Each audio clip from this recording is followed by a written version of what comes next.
Hi, I'm Karen Rice and welcome to my acrylic painting channel. I'm going to be painting a step-by-step acrylic painting tutorial using just one brush. Oh yes, just one brush. I've been doing a series of these. They've been really popular and it's great for those of you who are just starting out in acrylics that don't have much materials.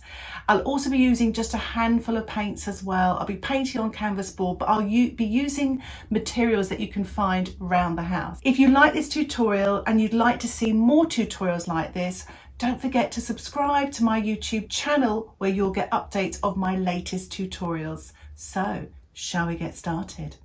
A full list of all the materials I'll be using in this tutorial, please see the description below where you will find Amazon links if you'd like to purchase any and a link for the photograph that I'm using. I'm starting off with yellow ochre and a little bit of white, and I'm using my flat 3/4 inch synthetic brush, and I'm just applying the paint now to a canvas primed board which measures 12 by 10 inches, but any size will do. And if you're starting out in acrylics, you can use the back of an old painting and just practice.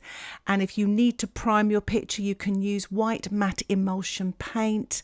I've got an ice cream tub for my water pot, and I've made my own homemade Stay Wet palette, and I'll put a link in the description below where I have a video there where I show you how to make it.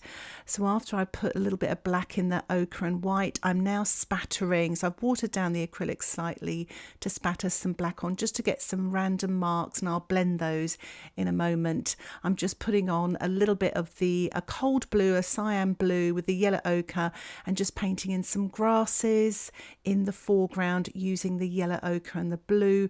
And I'm using some paper towel now to blend with as well. So it's all sort of materials that you can find lying around the house. You don't have to spend a fortune.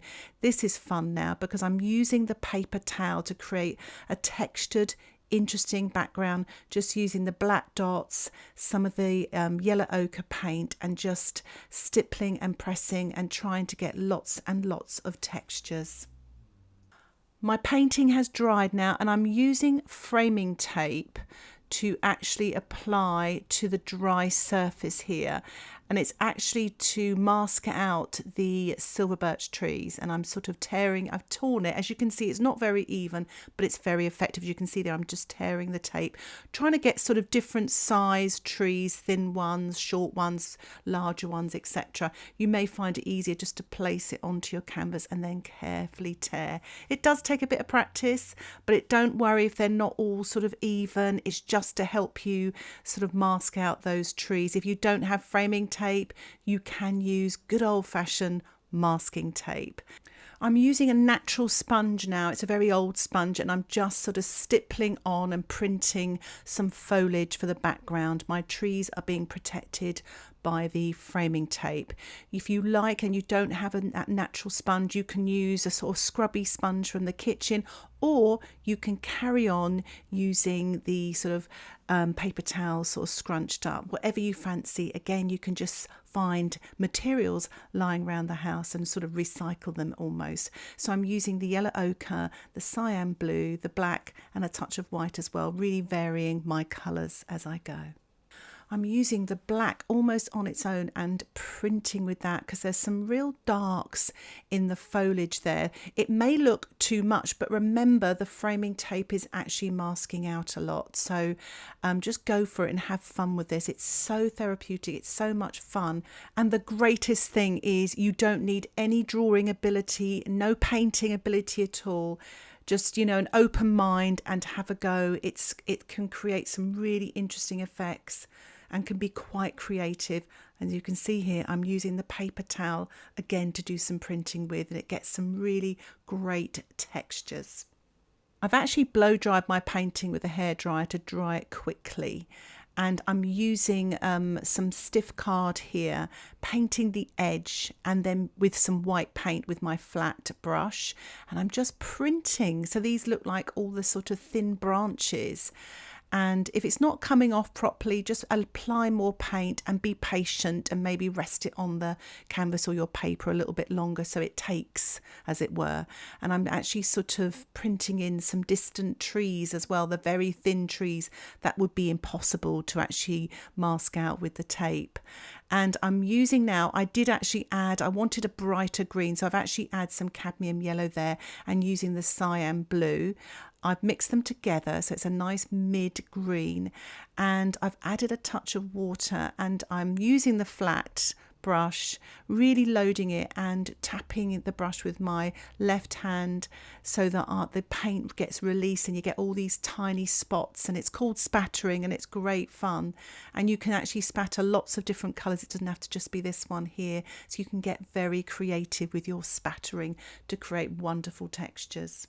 I decided I wanted a little bit of a light spatter, and this is to represent foliage and textures and all sorts of things in the background. So I've added some white to it, and I'm doing the same thing, just really spatter.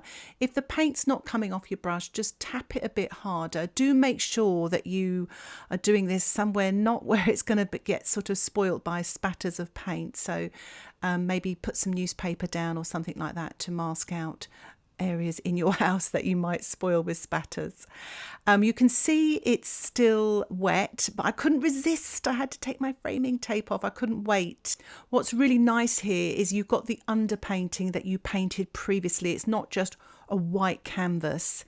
We can apply white now, but it's got this lovely sort of light medium tone that we can add darks and lights to. So I'm going to add some of the black paint on its own with the flat brush.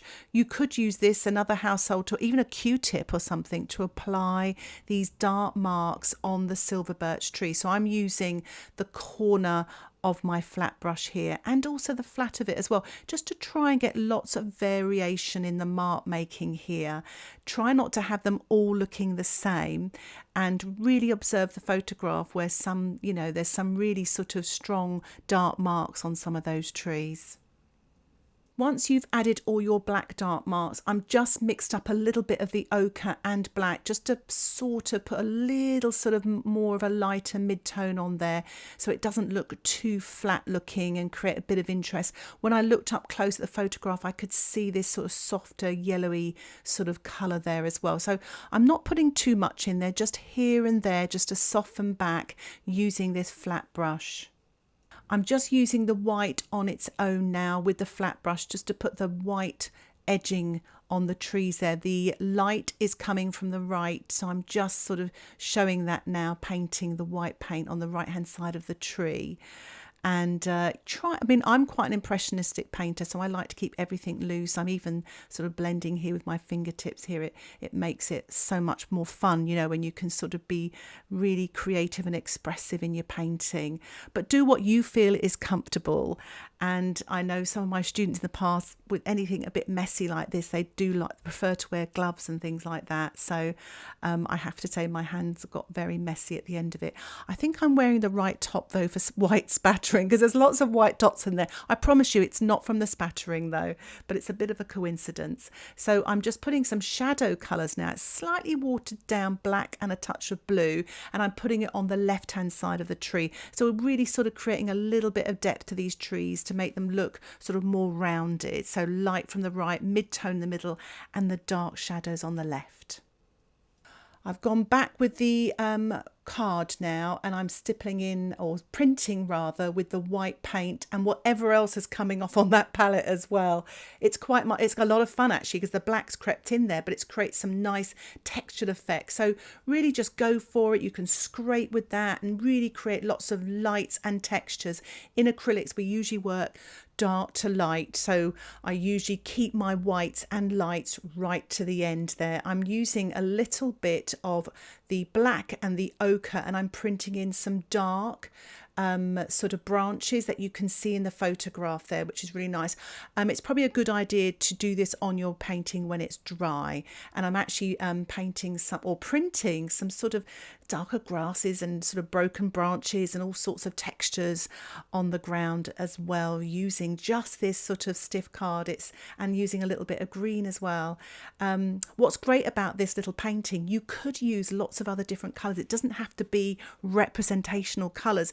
if you've got sort of a colour theme in your house, maybe pinks and violets and mauves and things like that. So it could be quite a decorative piece of artwork, and you could even do this with the family as well. I mean, it's just because it's so much fun. It's very accessible to all levels. Love to finish off with a spatter. I've actually using my surface there. Don't worry, it's not a table, it's just sticky back plastic on a board, just for a nice background for these tutorials. And I watered down the white and I've spattered it. It's just a way of stopping me from overworking my painting. I also thought I'd put a mount round the finished painting. It always sort of shows it off a little bit, and you know, you can actually pick out bits that work. Sometimes not all of your painting works, and mounts are really good at sort of maybe cropping in, and sometimes you can find a really nice little painting in there. So I hope you find that useful.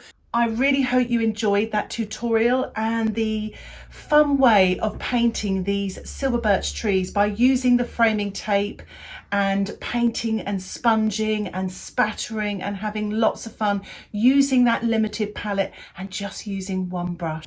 So don't forget, if you'd like to see more tutorials like this, subscribe to my YouTube channel and you'll get updates of my latest videos. If you have any questions, please put them in the comments section below and I'll try and get back to you as soon as I can.